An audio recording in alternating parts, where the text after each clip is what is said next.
नमस्कार, आप सभी का बहुत बहुत स्वागत है। यदि आप घर बनाने वाले हो तो ये वीडियो आपके लिए बहुत ही इम्पॉर्टेंट है, क्योंकि इस वीडियो में हम आपको बताएंगे कि फ्लोर यानी कि फर्श से घर की ऊंचाई कितने फीट रखनी चाहिए। तो चलिए एक एक करके फुल इन्फॉर्मेशन आपसे शेयर करते हैं। बट वीडियो में आगे बढ़ने से पहले आप सभी से बस छोटी सी रिक्वेस्ट है कि प्लीज़ वीडियो को लाइक कर लीजिए, और यदि आप इस चैनल पर नए हो तो चैनल को सब्सक्राइब कर बेल आइकन प्रेस कर लीजिए, जिससे आगे आने वाली अच्छी अच्छी वीडियो की नोटिफिकेशन आप सभी को मिलती रहे। तो फ्लोर यानी कि फर्श से स्लैब की ऊंचाई कितनी रखनी चाहिए, यानी कि घर की ऊंचाई कितनी रखनी चाहिए, यह जानने के लिए आपको यह डायग्राम समझना होगा। तो यहाँ पे क्वेश्चन उठता है कि इस डायग्राम में एक घर बना हुआ है, घर में एक बेड रखा हुआ है, बेड के ऊपर एक गर्ल है और इसके ऊपर पंखा चल रहा है। तो इससे कैसे पता चलेगा कि फ्लोर यानी कि फर्श से हमें घर की ऊंचाई कितनी रखनी चाहिए। तो वीडियो में लास्ट तक बने रहिए, हम आपको एक एक करके बहुत ही अच्छे से समझाएंगे। तो चलिए एक एक करके हम आपको प्रैक्टिकल तरीके से कैलकुलेट करके दिखाते हैं कि आपको घर की ऊंचाई कितनी रखनी चाहिए। तो आप देख सकते हैं कि यहाँ पर एक घर बना हुआ है और इस घर में आप देख सकते हैं कि एक बेड रखा हुआ है और बेड पर बिस्तर लगा हुआ है। तो बेड की बिस्तर सहित जो ऊंचाई होती है वो लगभग 2 फीट मानी गई है, यानी कि 2 फीट में आपका बेड भी हो जाएगा और बिस्तर भी हो जाएगा। इन दोनों की जो ऊंचाई है वो लगभग 2 फीट में आएगी। तो 2 फीट बेड की ऊंचाई मापने के बाद नेक्स्ट स्टेप में आपको एक इंसान की हाइट पता होनी चाहिए।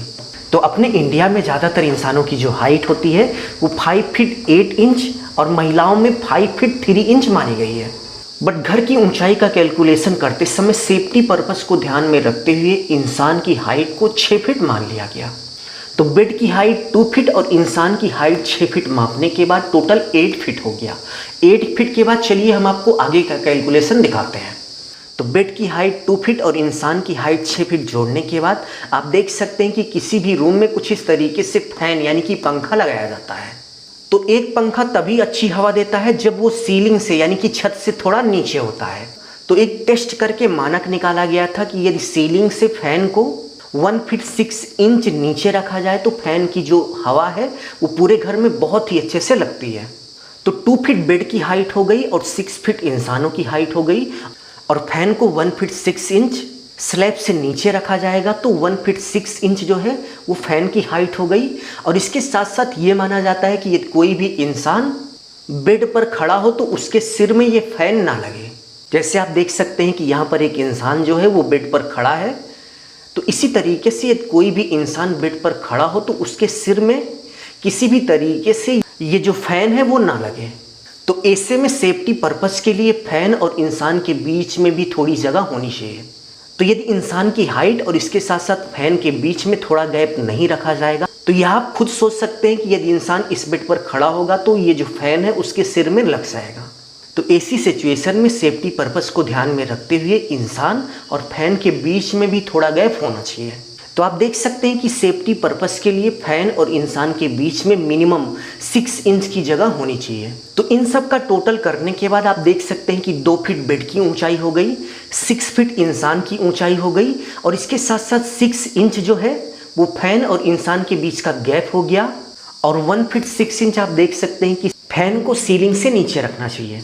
तो इन चारों को मिलाकर आप देख सकते हैं कि टोटल 10 फीट यानी कि 10 फीट हो गया। तो यदि आप 2023 में घर बना रहे हैं तो आपको मिनिमम फर्श से स्लैब के बीच की जो डिस्टेंस है वो 10 फीट यानी कि 10 फीट रखनी चाहिए। अब यहाँ पर कुछ लोगों का क्वेश्चन होगा कि भाई मैं एसी लगाऊंगा, फैन नहीं लगाऊंगा, तो उस सिचुएशन में हमें फर्श से स्लैब के बीच की डिस्टेंस क्या रखनी चाहिए। तो यदि आप अपने घर में एसी लगवाने वाले हैं, फैन किसी भी रूम में नहीं रहेगा, तो इस सिचुएशन में आप अपने घर की जो मिनिमम ऊंचाई है वो 9 फीट रख सकते हैं। यदि आप 9 फीट से कम रखेंगे तो आपके घर में घुटन सी महसूस होगी। सो उम्मीद है आपको ये कैलकुलेशन बहुत ही अच्छे से समझ में आ गया होगा। यदि आपको वीडियो अच्छा लगा तो प्लीज़ ज़रूर से ज़रूर लाइक करें। तो चलते चलते एक बार फिर से आप देख सकते हैं कि आपको घर की जो ऊंचाई है वो घर के फ्लोर यानी कि फर्श से स्लैब के बॉटम के बीच 10 फीट रखनी चाहिए। अभी के लिए बस इतना ही। अपना ख्याल रखिए और अपने मम्मी पापा का अपने से भी ज़्यादा ख्याल रखिए। इसी भाव के साथ आप सभी से विदा लेते हैं। धन्यवाद।